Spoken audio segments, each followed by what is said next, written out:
Hi guys, welcome back to सीको hub. आज हमारा है पार्ट 4। ठीक है। फाइवल इंटरव्यू क्वेश्चंस का। ये क्वेश्चंस थोड़े बेसिकली सिक्योरिटी रिलेटेड है। ठीक है, आज 6 क्वेश्चंस डिस्कस होंगे और ये थोड़े ज़्यादा सिक्योरिटी रिलेटेड है। सिक्योरिटी बोल लो, एडवांस सिक्योरिटी बोल लो। ठीक है। तो इनमें हम बेसिकली मतलब थोड़ा अब सिर्फ बेसिक आईपीएस स्क्रीन से हटके हम डिस्कस करेंगे कि एग्जैक्टली यू नो भले फायरवॉल ले लो, भले कुछ भी ले लो, उसके अंदर हमारा है तो फायरवॉल ही। मतलब ये एडवांस सिक्योरिटी फीचर्स काम करते कैसे हैं। ठीक है। तो लेट्स गेट टू इट। पहला क्वेश्चन। ठीक है, how does a next generation firewall leverage threat intelligence feeds to enhance security. मतलब ये यूज कर रहा है थ्रेट इंटेलिजेंस। ठीक है। ठीक है, एटीपी बोल लो, एडवांस थ्रेट प्रोटेक्शन, कुछ भी। अलग अलग नाम, अलग अलग फायरवॉल, अलग अलग नाम। ठीक है, कोई कोई मैलवेयर प्रोटेक्शन बोलता है। ठीक है, तो इसमें ये काम कैसे करता है, ये यूज कैसे करता है। ठीक है, सिक्योरिटी बढ़ाने के लिए। ठीक है। पहला, ये क्या करता है अपना ना, क्या कहते हैं, थ्रेट इंटेलिजेंस से क्या करता है, थ्रेट इंटेलिजेंस से पहले एक सिग्नेचर्स अपडेट करता है। जैसे यहाँ पे इस फायरवॉल में थ्रेट इंटेलिजेंस है। ठीक है। तो मान लो क्लाउड से कनेक्टेड है। जैसे मान लो सिंपल की फोर्टनेट का फायरवॉल है। ठीक है। तो फोर्टनेट का एक सर्वर होगा। ठीक है, उससे कर रहा होगा कम्युनिकेट, अपना सिग्नेचर्स वगैरह सब कुछ जो भी है सब कुछ अपडेट कर रहा है। तो ऐसी कौन सी चीज़ें हैं जो अपडेट करता है।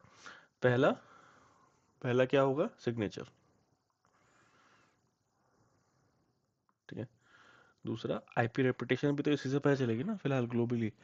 मतलब जो ग्लोबल या इस पर्टिकुलर रीजन के लिए फोर्टनेट सर्विस बोल रही है कि यार ये वाले आईपीज हैं 1 2 3 4 5 और फॉर एक्स वाई जी, ये सारे हमने ब्लॉक करके रखे हुए हैं इनकी रेपुटेशन की वजह से। ठीक है, तो इनको ब्लॉक कर दो। तो वो ब्लॉक लिस्ट कहाँ से आएगी, वो भी इसी से आएगी। ठीक है। आईपी रेपुटेशन मिलिशियस जो हो गए, मिलिशियस डिक्लेयर हो गए, ठीक है, उनको ब्लॉक करने के लिए आईपी रेपुटेशन फेच करेगा। ठीक है, रेपो लिख देते हैं। तीसरा, तीसरा क्या हो सकता है, तीसरा यूआरएल फिल्टरिंग।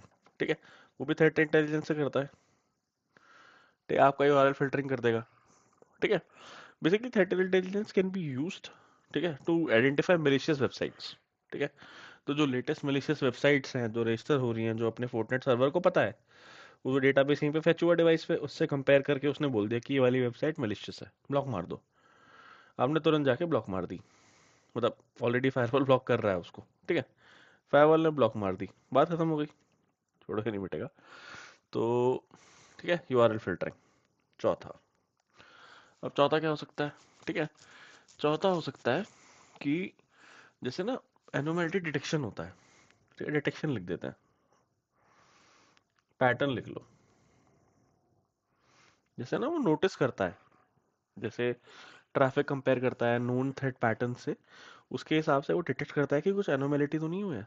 ठीक है, जिसके थ्रू हमें पता चलता है कि कुछ हम अटैक प्रिवेंट कर सकते हैं। ठीक है, तो ये 5 चीजें होती हैं जो अपने फीड से ही लेवरेज करता है, समझ जाओ। फीड से ही ले रहा है, उसके बेसिस पे signatures, IP repo, URL pattern देख रहा है, और उसकी बेसिस पे यहाँ पे जो भी पैकेट आ रहे हैं या यहाँ से जो पैकेट आ रहे हैं as per the policy block मार रहा है। ठीक है, ब्लॉक एंड अलाउ बोथ। ठीक। तो ये तो हम रखेंगे, इसको मिटाएंगे नहीं। ठीक है। और दूसरी चीज, explain the rule of sand boxing in detecting, ठीक है, एडवांस थ्रेट्स। अब सैंड बॉक्सिंग ना कॉन्सेप्ट ही थोड़ा सा डिफरेंट है। ठीक है, सैंड बॉक्सिंग का कॉन्सेप्ट होता है कि आइसोलेट करके एनालाइज करो। ठीक है, जैसे यहाँ से कोई फाइल आई, यहाँ से मान लो EXE आई, तो क्या करेगा, उसको ना आइसोलेट कर देगा, उसको सर्वर के पास भेजेगा उस फाइल को, और वहां पे चेक होगा, आइसोलेट करके एनालाइज हुआ, पहले आइसोलेट किया, फिर एनालाइज किया। ठीक है, उसके बाद अगर फाइल ठीक लगी तो पास किया, वरना ब्लॉक मार दी। ठीक है। तो सैंड बॉक्सिंग का कॉन्सेप्ट ही क्या है, आइसोलेट एंड एनालाइज। ठीक है, तो ये तो हो गया भैया ये सवाल। ठीक है, explain the role of sandboxing detecting advance threats. अब वो कैसे आपकी हेल्प करता है। ठीक है, अब अगर आप फाइल बॉक्स में, मतलब फाइल्स को सैंड बॉक्स में वो कर रहे हो, एग्जीक्यूट कर रहे हो, ठीक है, तो क्या होता है, कई वो फायरवॉल ना आप उसका बिहेवियर वो करता है, ऑब्जर्व करता है। ठीक है, अब तो सेफली आप फाइल्स ब्राउज कर सकते हो। ठीक है, तो डिवाइस सेफ्टी पहली बात, device and network both safety. ठीक है, फिर वो क्या होता है सैंडबॉक्सिंग ना, मेलिशियस जो होता है अटैक होता है या फिर कोई एक्टिविटी होती है, ठीक है, एनक्रिप्शन हो गया, कुछ भी हो गया, एक्सफिल्ट्रेशन हो गया, ठीक है, उसको वो नोट करता है। ठीक है, तो वो क्या करता है, अ, ये बोल लो कि मलिशियस बिहेवियर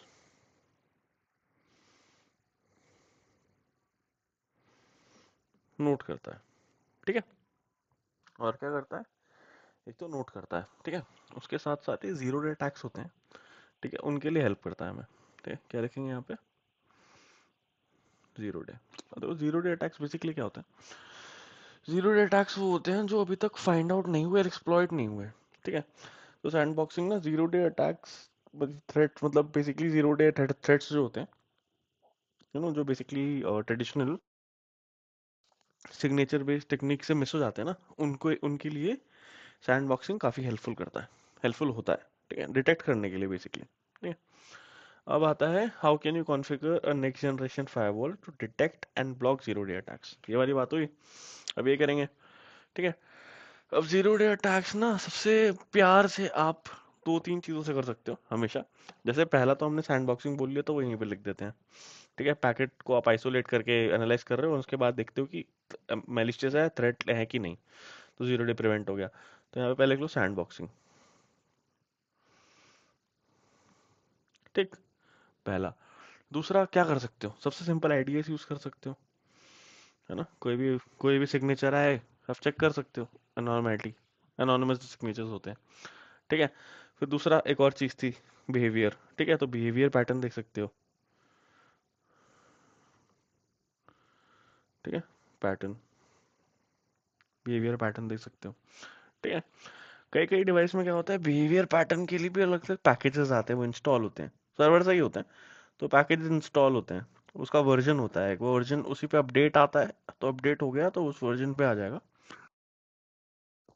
फिर वो बोलता है जैसे यहाँ पे आपके पास वी वर्जन 1 है और सर्वर पे वर्जन 2 आ गया, तो ऑटोमेटिकली ट्रिगर होगा कि वर्जन अवेलेबल है, एंड आपने अगर as per your configuration normal firewalls किसी भी फायरवॉल में आपने ऑटो अपडेट ऑन रखा तो ऑटोमेटिकली वर्जन 2 पे चला जाएगा। ठीक है, अपग्रेड ओके, क्योंकि वो तो पैकेज ही जाना है, डिवाइस थोड़ी जानी है। तो वो हो गया आपका वर्जन अपडेट, करेक्ट। तो बिहेवियर पैटर्न भी यार मतलब as per the normal patterns out there, ठीक है, जो ऑलरेडी एनालाइज किए जा चुके हैं, ठीक है, वो सारे सर्वर में हर हर फायरवॉल के अपने अपने डेटाबेस होते हैं, तो सर्वर में ऐसा डेटाबेस स्टोर हो जाता है। अब वही डेटाबेस क्लाइंट से या हर फायरवॉल में पुश होता है। ठीक है, तो ये था सेकंड टॉपिक। ठीक, तीसरा, आप थ्रेट इंटेलिजेंस यूज कर सकते हो। ठीक है, अब थ्रेट इंटेलिजेंस क्या है, बेसिकली थ्रेट इंटेलिजेंस ना अपडेटेड लेटेस्ट वर्न थ्रेट्स, एंटीवायरस मतलब एंटीवायरस वर्जन्स, है ना, स्मार्ट सिग्नेचर्स, सब कुछ होता है उनमें। ठीक है, तो बेसिकली थ्रेट इंटेलिजेंस यूज कर सकते हो, और सबसे इजी है कि फायरवॉल को ना अपडेट करते रहो। क्या ही लिख रहा हूँ मैं। ठीक है, रेगुलरली अपग्रेड करते रहोगे फायरवॉल को, तो सारे ही चीजें अपडेट होती रहेंगी, and you can be sure at I am at the last version, उसके बाद भी कुछ आ रहा है तो आप फिर कस्टमर केयर या टेक टेक टैग को रीच करोगे कि भाई मैंने सब कुछ कर लिया, लेटेस्ट पे जाके भी डिटेक्ट हो रहा है या नहीं हो रहा है, तो थोड़ा काम करो इस पे, है ना, एज पर योर टीम।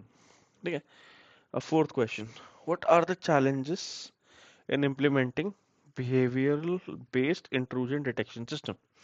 ठीक है, पहला तो ना देखो सबसे सिंपल है कि हर एंटीवायरस या कोई भी इंटेलिजेंस सिस्टम हो, मतलब थ्रेट डिटेक्टिंग सिस्टम हो, सबसे सिंपल चीज होती है फॉल्स पॉजिटिव। तो मैंने उल्टा लिख दिया, इसको सीधा लिख देते हैं। ठीक है, तो आप इस पे लिख दो फॉल्स पॉजिटिव। ठीक है, वो तो आएंगे ही यार, है ना, मतलब फॉल्स पॉजिटिव का मतलब है यहाँ से कोई पैकेट आ रहा है, आपको लगा ये मैलवेयर है, आपने फ्लैग करके ब्लॉक कर दिया, एक्चुअली में नहीं था, है ना, तो फिर आपको जाके देखना पड़ रहा है बार बार कि यार वो सही में मालवेयर था कि नहीं था, है ना, and then how do we come back from it, फिर उसको एक्सप्लिसिटली अलाउ करोगे, है ना, टू मेक श्योर कि वो चलता है। तो ये सब चीजें हैं। ठीक है, फिर चैलेंजेस ये होते हैं कि बिहेवियर एनालिसिस ना बेसिकली अगेन, यार देखो तुम्हारे परफॉर्मेंस पे तो इम्पैक्ट करेगा ही, करेक्ट। तो कंप्यूट एडिशनल कंप्यूटेशन होता है, ये सब होता है, ठीक है, तो परफॉर्मेंस थोड़ा स्लो कर जाता है, ठीक है, परफॉर्मेंस स्लो कर जाएगा, ठीक है। फिर थोड़ा ना, ये देखो यार, कॉन्फ़िगरेशन कॉम्प्लेक्सिटी तो आ ही जाती है, ठीक है, कॉन्फ़िगरेशन कॉम्प्लेक्सिटी आ जाए, कॉम्प्लेक्सिटी लिख देते हैं। सिर्फ कॉन्फ़िगरेशन कॉम्प्लेक्सिटी नहीं, नेटवर्क में भी कॉम्प्लेक्सिटी आती है, आपको कई बार समझ नहीं आता पैकेट आया कहाँ से, क्या हुआ, कितनी चीजें आप चेक कर रहे होते हो उसके बीच में, है ना, तो वो सब भी चेक होती हैं, ठीक। एंड बेसिकली क्या है कि मतलब ये नहीं बोल सकते यार कि फायरवॉल है तो it's 100% protected, I mean, because in the end attackers वगैरह ना कुछ बाईपास सिस्टम भी यूज कर लेते हैं, ठीक है, बाईपास कर लेते हैं, इवेड कर लेते हैं उस चीज को, तो यार चैलेंजेस तो है ही है, ठीक है। अब उस हैकर का तो हम कुछ बोल नहीं सकते, पॉइंट लिख के ही फायदा नहीं है, but just this is just good point for you to know, ठीक है। और रही बात फिफ्थ, चलो आते हैं फिफ्थ क्वेश्चन पे, what are the security implications of SSL TLS inspection, ठीक है। अब अपना अगर ढंग से आपने एसएसएल टीएलएस कर रखा है, ठीक है,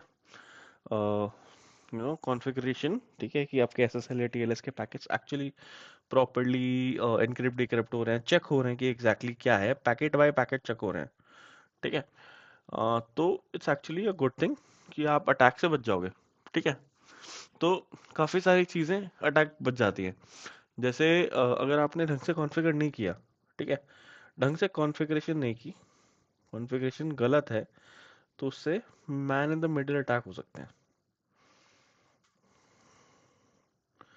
जैसे सब बंदे को पता है कि कॉन्फ़िगरेशन सही नहीं है, मैं कोई भी पैकेट पास कर सकता हूँ, तो कोई भी अटैकर यहाँ बैठ के, ठीक है, इम्पर्सोनेट करके यहाँ से पैकेट गया, यहाँ पे रिप्लाई है यहाँ से, और ये जो फाइनल पैकेट इसके पास जा रहा है वो मेलिशियस है, क्या कर लोगे? तो यहाँ पे अगर कॉन्फ़िगरेशन ठीक है तो पैकेट, ये वाला जो पैकेट आया यही ब्लॉक हो जाएगा ना, कि तेरा तो चाहिए नहीं मुझे, जो नॉर्मल आ रहा है उस पर काम करूंगा मैं, करेक्ट। तो ये दिक्कत है, इसलिए कहते हैं कि मैन द मिडल अटैक्स हो सकते हैं इससे, अगर इन प्रॉपर कॉन्फ़िगरेशन है तो, ठीक है।